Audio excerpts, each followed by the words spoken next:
Cheltenham Jazz Festival works with to adopt accessible signage. One of the UK's most prominent jazz festivals has joined forces with a student to make big strikes in accessibility for live events. Cheltenham Jazz Festival has worked with Sam Vestey, who attends National Star College in Cheltenham, to rethink how disabled access signage looks at its open-air site in the centre of the Cotswolds town. Mr. Vestey is campaigning to make the familiar disabled sign more inclusive for people with non-visible disabilities. The 20-year-old believes the wheelchair icon featured on blue badges and disabled parking bays is outdated. His campaign is being supported by National Star, a specialist college for young people with disabilities, and other students from specialist colleges around the country.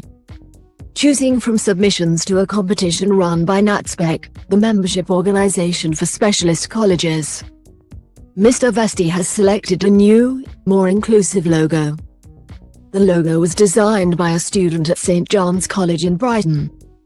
It shows two able-bodied people with a third person in a wheelchair, and the wording "Some disabilities are visible, some are not. Take care of each other." Mr. Vestey, who has a chromosomal condition called DiGeorge syndrome and survived a pineoblastoma brain tumor as a child, said, "Only 7% of disabled people use a wheelchair. That means this logo isn't really relevant for the other 83% of people with disabilities. Surely it's time for a change." Mr. Vestey, from Bishop's Cleeve, near Cheltenham, says he and his family have often been challenged when using disabled parking spaces, and he does not want others to have to go through similar experiences. "Just because people can't see my disability, they don't understand how much pain I am in and how fatigued I get. That's why I have a disabled badge," he said.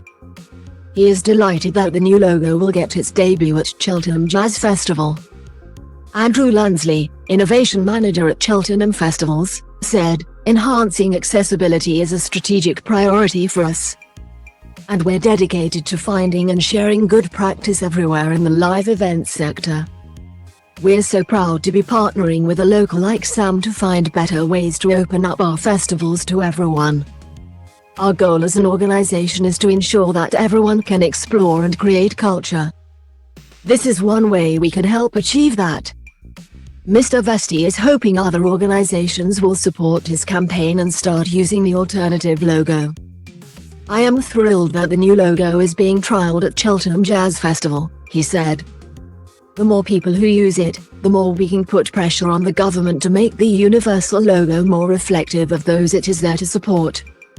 The signage will be in place on Cheltenham Jazz Festival site in the centre of the spa town for the length of the festival, which runs until the 1st of May.